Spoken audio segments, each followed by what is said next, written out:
Hello and welcome to Sensei podcast. This is Manos Brilakis discussing with leaders in the field of CTO and complex PCI. Sensei means teacher or master in Japanese. The goal of the Sensei podcast is to help you learn and improve in CTO and complex PCI so that you can become the best that you can be and offer your patients the best possible results.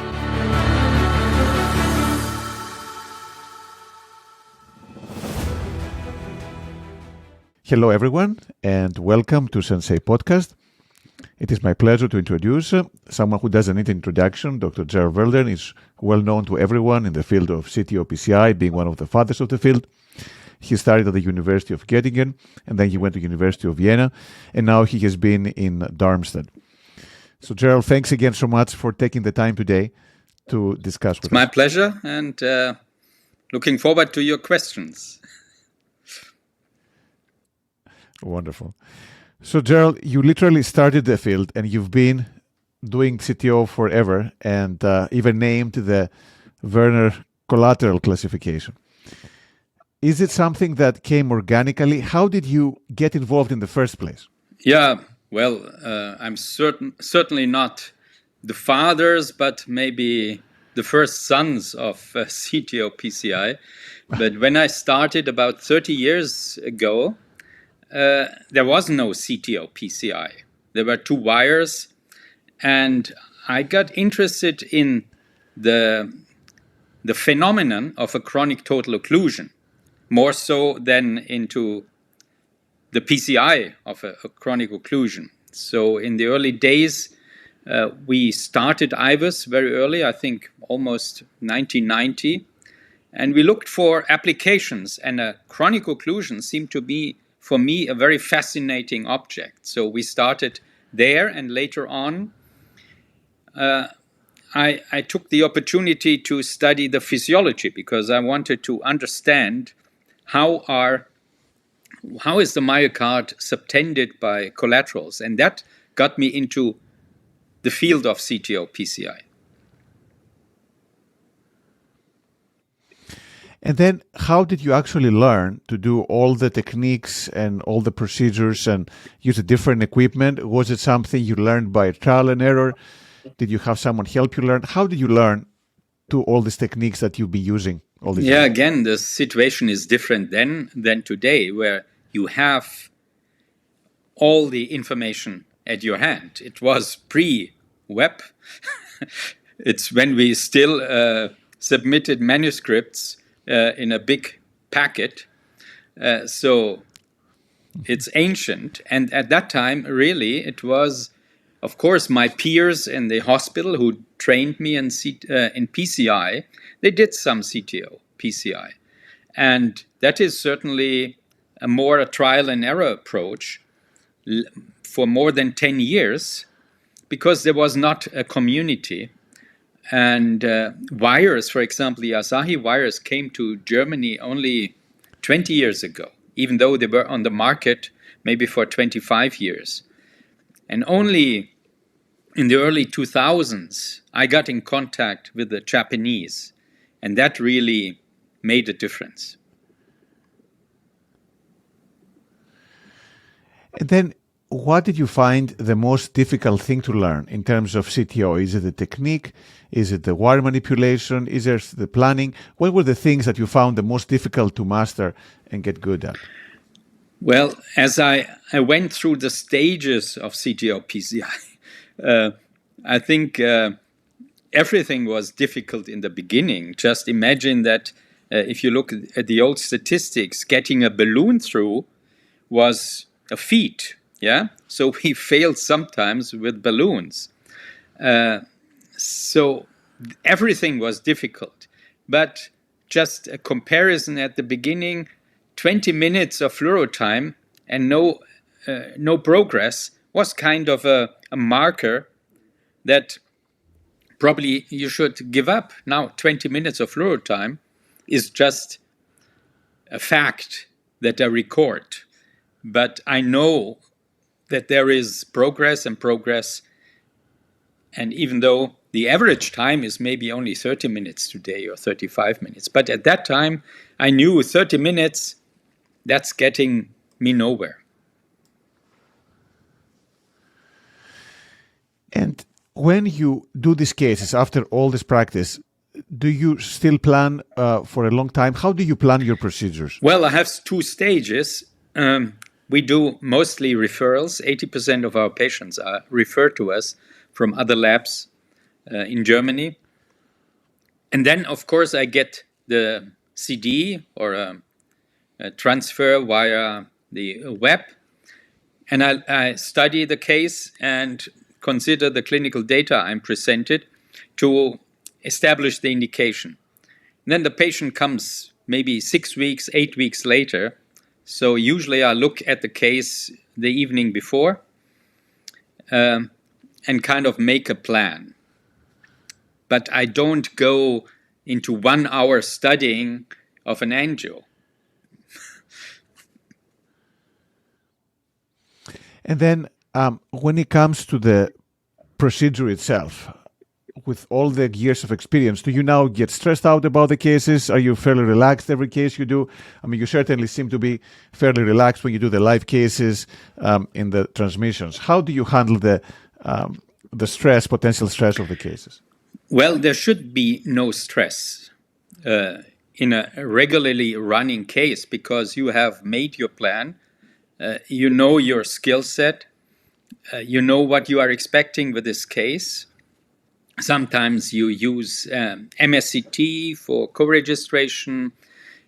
All the tools are available. So stress comes when you have a complication, which is fortunately rare, but that is something which brings the pressure up in both the patient and the patient sometimes down, okay? But my pressure and the team's pressure up. But the occasional pericardial drain that you have to put is also becoming routine, even though that is a situation where I still feel stress because it's never a routine. And then do you get when you have a complication, how do you handle it? Are you fairly quick with it? Does it impact you? Are you able to overcome it? How do you deal with complications and potential failures, rare as they be, but they still happen? Well, you mean, well, we manage it, and you want to, and you address how psychologically I go to the next case or something like that. Well, that's right. That's right. Yeah. If it's well, inside the case, you have to assess whether this complication should really stop the case, which I try not to have it, because for me, my motto or my theme is a cardiac surgeon who works on the open heart. If he cuts the wrong vessel or whatever, he has to manage and finish the case. When we as cardiologists cause a complication, if we can manage it, we should continue with the case because that's why the patient is there for. But afterwards, of course, we have to think, why did the complication happen? Most times, I think, and that's also in the registries, if I recall correctly, even the complex complications often happen in the when you do the final stenting, calcium, and then you have your perforations. That's something that is hard to avoid, I think. But any other complication regarding collateral access and maybe a dissection that would happen, hopefully not, in the donor artery. These are things where you think and go through the case, what did I do wrong? And the worst thing is, if you are happy with the case, you put the patient off on the ward, and then you get a call, he has a tamponade. And then you go back to the case, and after 3 hours of a case, you missed a tiny perf. And that is annoying, and that's what I train my people. And that's why we never send a patient back on the ward without an echo. So you do an echo after every every procedure, or in case there is any concern, or just in case for Well, everyone? except a type A CTO where you just pass the wire. But any retrograde case, anything involving calcium, we do a echo. And you're right, there's no risk, and it's a minimal time, so that's a great safety margin. That's a great advice, actually, for people who do these procedures. Now, when it comes to radiation safety, I know that you've been one of the pioneers of this, and you've been instrumental in decreasing the doses over time, even just by tweaking the settings of the machine. When did this become important to you, and what is your current approach to radiation safety? Yeah, well, it should be important to us from the beginning, but of course, when we got our current machine 12 years ago, changing from a tube, an old Philips tube, to a digital system, radiation in the beginning was something that you had to consider, because really there is the limits that you have to obey, 5 gray, maximum 10 grays. At that time, it was possible that we really hit these limits. And that was, of course, annoying. And the changes in just settings. I work still with the old machine of 12 years ago with some software tweaks. And now we never hit 2 gray. With no patient weight, 2 gray, even at 100 minutes of fluoro time, is never occurred in the last 3 years. So it's no issue anymore. Well, I think many people may not have the same settings, because we still see occasionally people who go 5 or 6 or 7 gray. So, as you said, being aware and having the right settings on the X-ray system is something that can come a long way. You obviously published on this, and you've extensively described it. Are there just many of us are lucky to get the new systems, the new machines, but there are simple things that are correct with every machine. Use the lowest fluoro setting, use a reasonable low frame rate, but especially the fluoro setting should be the minimum, and adjust your gantry if the image gets worse before you increase the setting. That's the basic rule. And I know some machines it's easier to tweak than others. I think the Siemens, it's a little easier to make the changes than in the Philips, for example. But as you said, in most machines you can really make those changes and change that. So people who watch this, you should contact your local X-ray machine manufacturer, and they can really be very helpful in making those tweaks on the machine. Do you do anything else like Rampart or the special seals or rad pad or some special equipment to reduce the radiation dose, or otherwise you just use the standard? Well, we have a lead cover. Instead of the Rampart, we have a full, the lower part of a lead apron on the patient with cut out holes for the femoral approach if we use it. So this is an additional shielding. Then we did some testing with these smaller lead plates that you can put beside the floor, the lower body shield. And all the machines, they allow to put another kind of, how you call it, lead shields along the table. And we found out that these are very important. Even a small lead piece of this put next to the movable lower body lead reduces the lead, the radiation to your body enormously.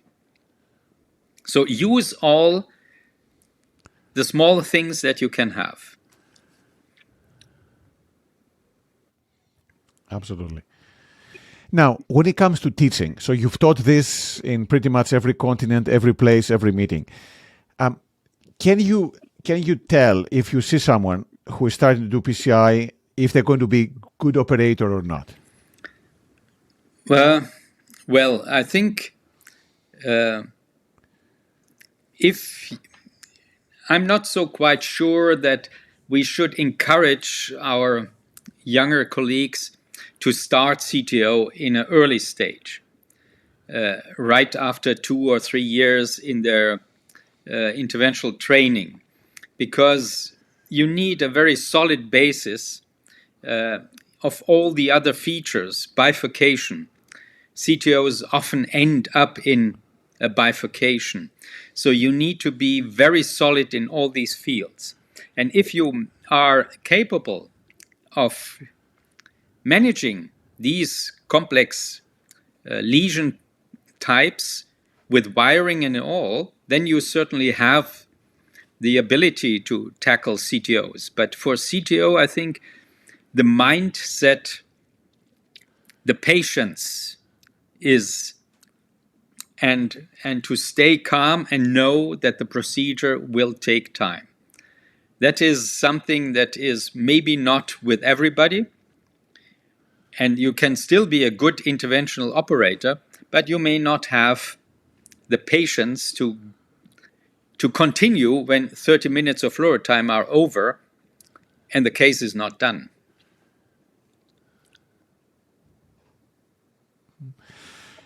How important is the manual skill? Is this a critical part for becoming good, having good hands? Well, I may have not very good hands, but I've never got a feedback from any of my wires, or hardly ever. And I hear so much of tactile feedback, so I'm not very tactile.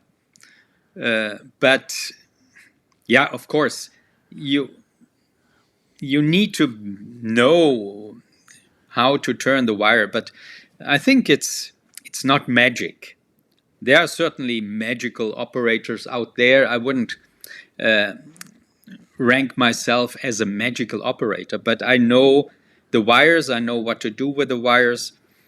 I think we shouldn't mystify it. You need to know the wires you use, what you use them for, but it's teachable. I think it's not a birthright. Okay. And in terms of the mindset, how do you teach that? How do you inspire someone or guide someone to develop the right mindset for doing these procedures in the best possible way? Well, I do a lot of workshops where people get in my cath lab, stand beside me or behind me, and they come to see CTOs. So if I see someone who is kind of getting tired after 50 minutes of fluoro time, then certainly he will not be a CTO operator. But what the people need to see is that even if something takes a little bit time, we make progress. We have a plan. So we know this is the next step. Now we have to do this step. Even if step 5 takes 30 minutes instead of 5 minutes, we still are on a road to success most times.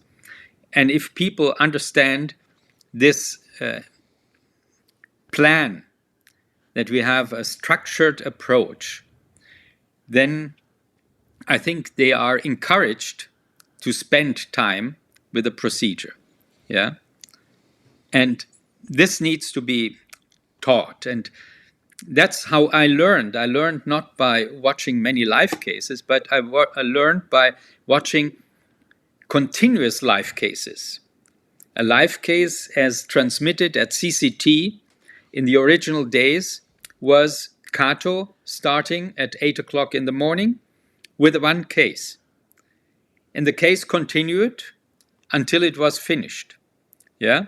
The panel changed maybe 3 times, but the case, so you as an spectator, you saw how much time it can take and what is the kind of the reward for the operator and the patient.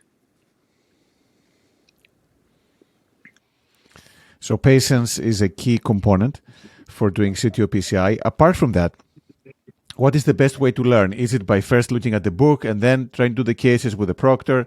Is it start to do them first and get the background? What is the best way to actually today, given the new resources that we have, what do you think is the best way for someone to learn? Well, I think we have very good web resources. I think you are one of the main persons who is really providing a lot of these teachings and teaching opportunities. And then aside from watching cases on the web, I think it is to try to find live cases or live procedures which are really not cut from one to the other.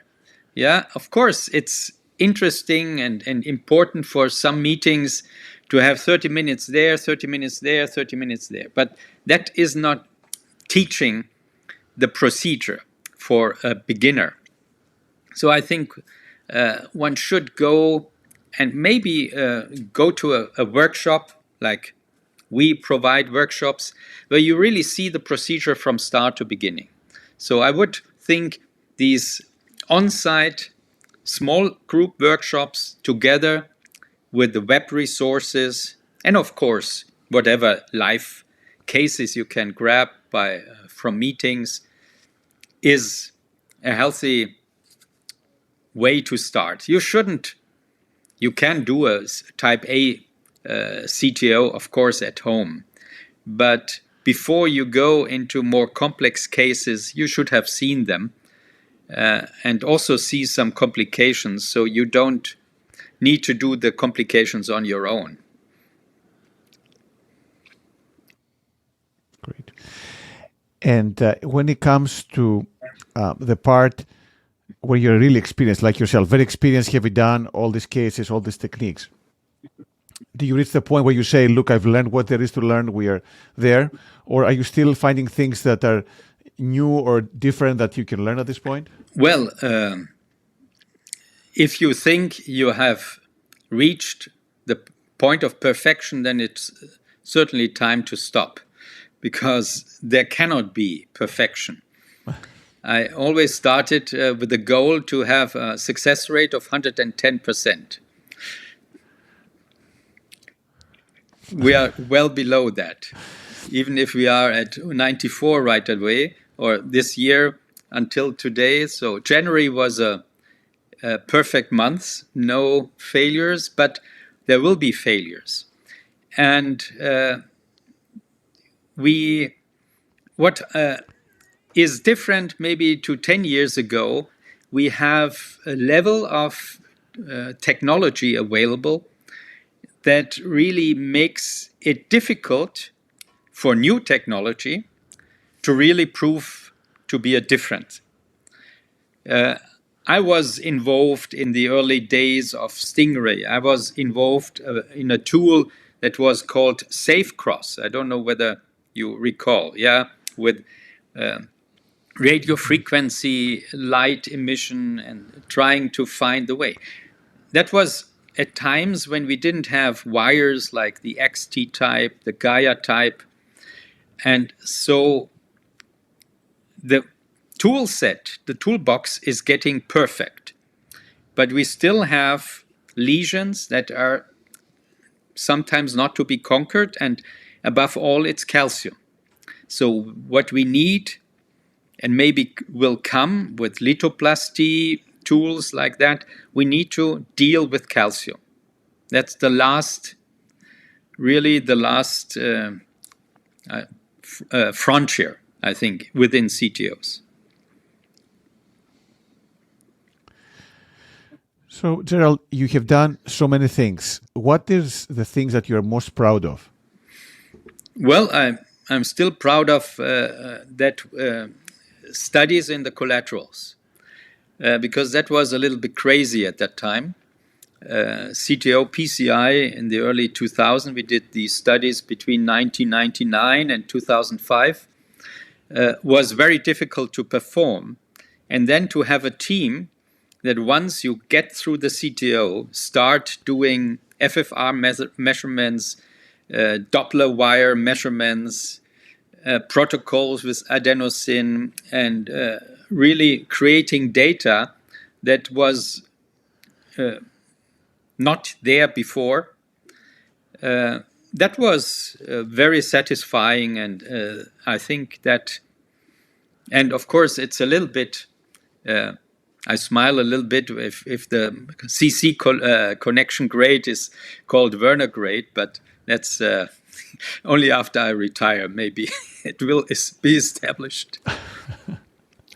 But there is a funny, funny coincidence, because the Rentop grade is actually by Peter Rentrop, who came from the same university where I started, at the University of Göttingen, where he started the thrombolysis projects, the thrombolysis project in myocardial infarction. So there, I've never met him, but I came when this group went away. So, and now we have kind of a small connection describing chronic occlusions with the Rentrop or the CC grade. Well, it is a small world. And obviously, apart from that, you have been able to create some of the best data in terms of randomized clinical data with the EuroCTO trial, which I know took a lot of time and effort. How did this process go, and how hard was it? And do you think similar things are going to happen in the future? Well, yeah, you are, of course, you know more about all the trials that's going on in this field than I'm maybe no longer up to date there. But we just finished the 3-year manuscript on the EuroCTO trial. And of course, we deal with small numbers. But the frustrating thing is that despite having small numbers, the primary endpoint of efficacy was clearly met. And that this trial is still belittled because it didn't reach the goal of 1,200 patients in the early idea. And we ended up with 400. But we came up with a clear 90% power of the endpoint. And in the guidelines in US, it's still written that there is no clear evidence that CTO PCI is superior to OMT for symptomatic treatment of CTOs, which is not correct. They put the decision CTO against, and that is getting me hypertensive, because you know as well as anybody, decision CTO did not test the same group of patients. And that's frustrating that in guidelines, the EuroCTO trial failed. And I hope that ischemia CTO, which is done in Northern Europe, I think, and I heard from Ewald Christiansen, the PI, that they hope to finish in 2024, may support the EuroCTO data. We need data to keep CTO PCI alive.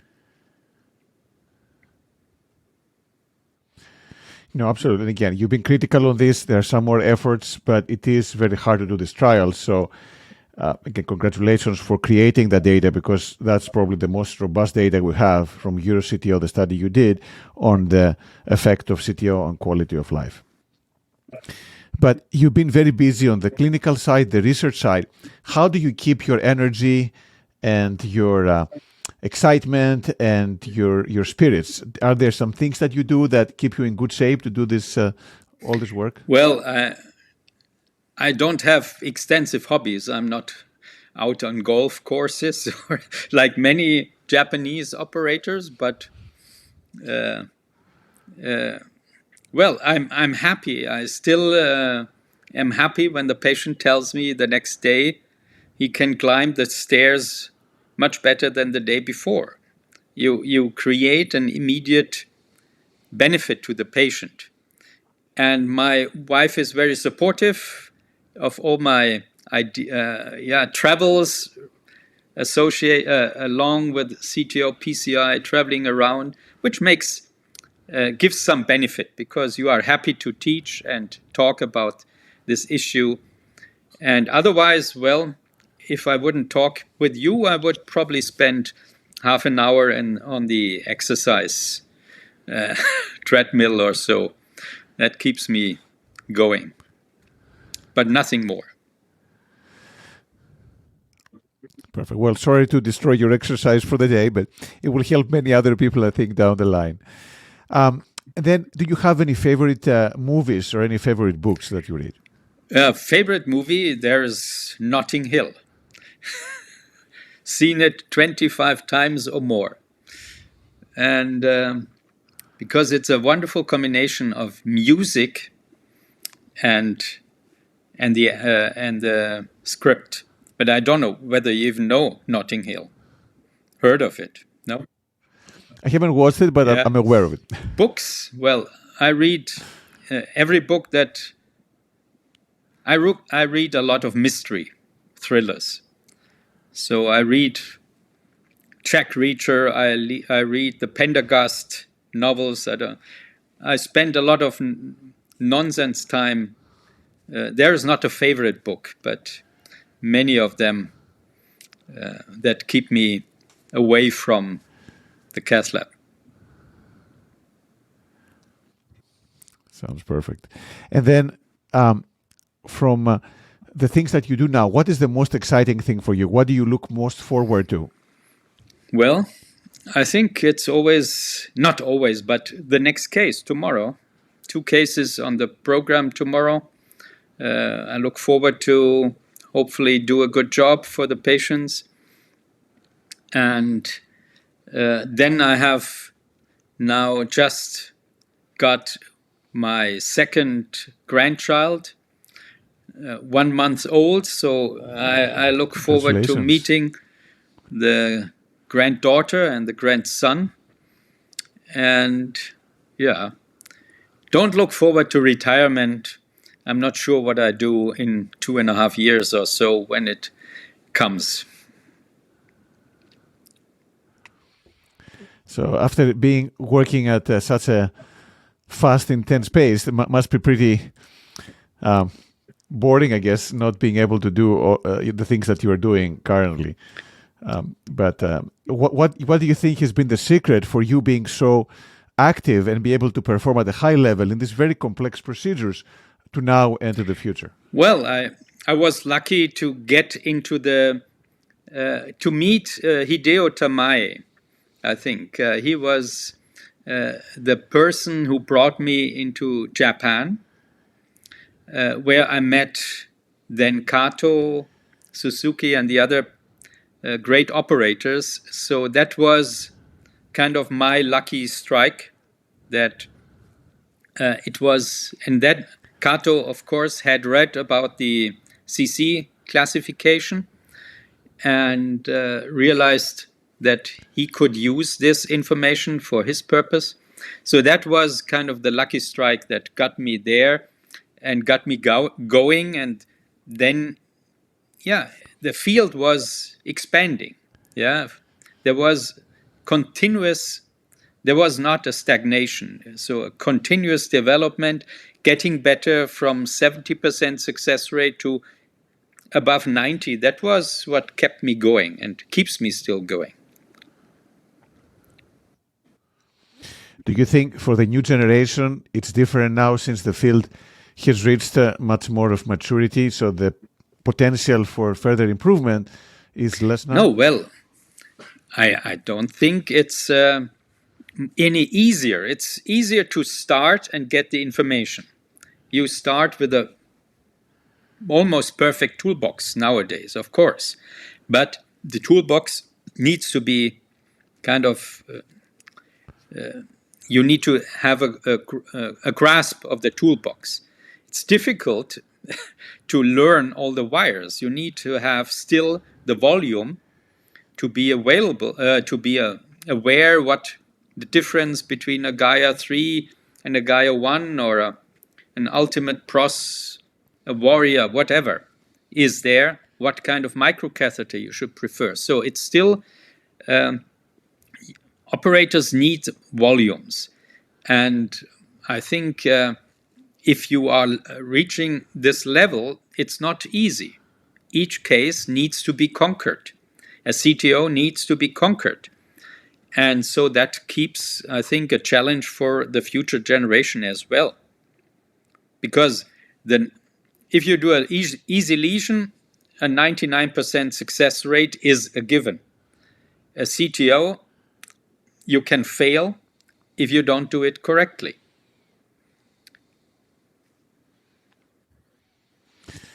And I have noticed, on the presentations you've done, on the meetings, you're always one of the most articulate speakers, always have a very good way of breaking things down in a very systematic, organized way.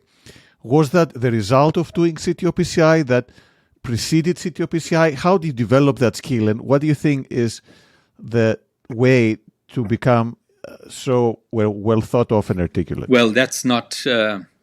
I'm not in a position to comment on that, because I'm not aware whether this is really, or I'm not sure whether this is a really right perception that you have.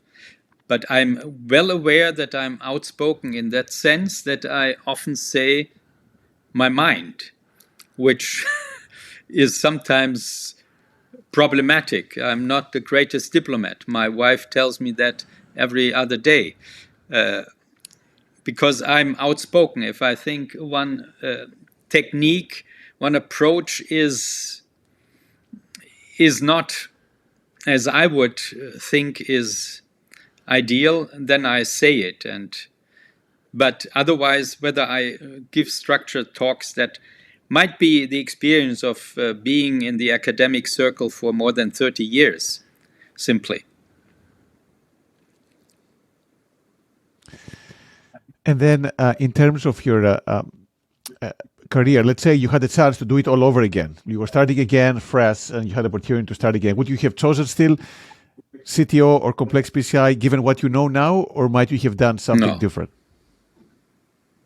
No.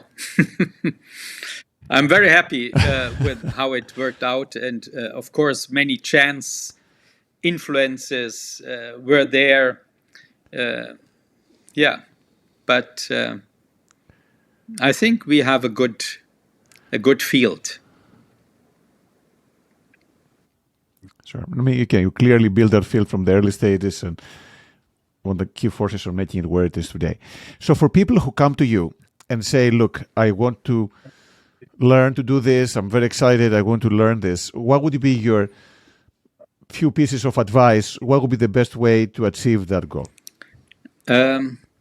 Well, first, establish a good basic knowledge of PCI, of complex PCI, of wire manipulation. Challenge yourself whether you will be patient if a case drags on. Well, that's always what we are asked. How can you go into a case that is maybe 4 hours? Well, in real life, on statistics, the median fluoro time is, I think, 30, 35 minutes, not more. But of course, we shouldn't give up if there is a good progress in a long case. So the operators need to accept they take a long time. And then I think we talked already about that. Go to the web resources, go to meetings, look at cases, and go to workshops. And then the ideal thing would be to get proctors, which is not so easy in Germany. It might be easier in US, because here proctoring is, well, I cannot proctor because I have too much work. But you may find colleagues in your neighborhood where you maybe interact, do cases together. I always invite people who have failed cases to come with their patients, and then we do them together. So, but I think within 2 years, 3 years, you should be able to really be already a very good above average operator. Wonderful. Well, Gerald, again, thank you so much for taking the time. Thanks for everything you've done for the field. Again, a lot of learning, a lot of development, and clinically and on the research side as well. And we look forward to continue to work with you in the future. Thank you very much. Thank you for having me and spending so much time here about giving me the chance to talk about what I think about CTOs. Thank you very much.